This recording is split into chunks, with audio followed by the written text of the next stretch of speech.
पाटील यांची गाडी अडवली आहे। शिक्षण आयुक्त कार्यालयामध्ये ही गाडी अडवण्यात आली। शिक्षक भरतीमध्ये इंग्रजी माध्यमांचं स्वतंत्र आरक्षण रद्द करण्याची मागणी आंदोलक विद्यार्थ्यांकडून करण्यात येते।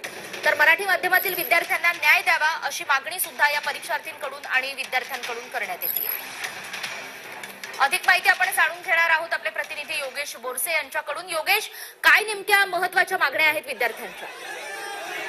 पुण्यातल्या शिक्षण आयुक्त कार्यालयाबाहेर गेल्या काही दिवसांपासून बीएडचे विद्यार्थी आंदोलन करत आहेत आणि या आंदोलक विद्यार्थ्यांची प्रमुख जी मागणी आहे ती अर्थातच शिक्षक भरतीमध्ये इंग्रजी माध्यमाच्या विद्यार्थ्यांचं जे काही स्वतंत्र आरक्षण आहे ते रद्द करण्यात यावं आणि मराठी माध्यमातील विद्यार्थ्यांना न्याय देण्यात यावा अशा पद्धतीची मागणी होती। आणि ही मागणी घेऊनच चंद्रकांत पाटील खरं तर त्या परिसरात आलेले असताना या सर्व आंदोलक विद्यार्थ्यांनी चंद्रकांत पाटलांच्या गाडीला घेराव घातलेला आहे।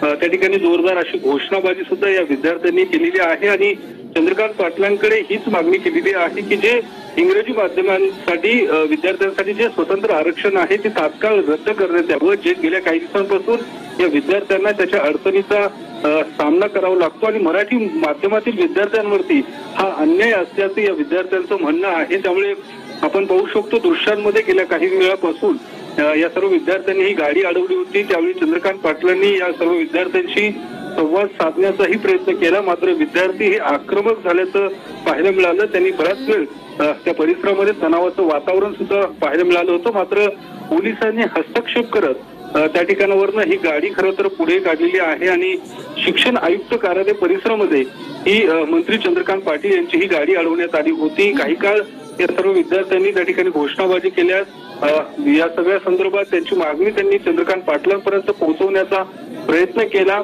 चंद्रकांत पाटलांनी सुद्धा या विद्यार्थ्यांचं शिष्टमंडळाचं एक 4-5 विद्यार्थ्यांची चर्चा केलेली आहे, त्याचं म्हणणं सुद्धा ऐकून घेतलेलं आहे। अगदीच योगेश, अधिक जाणून घेत राहू तुमच्याकडून सविस्तर।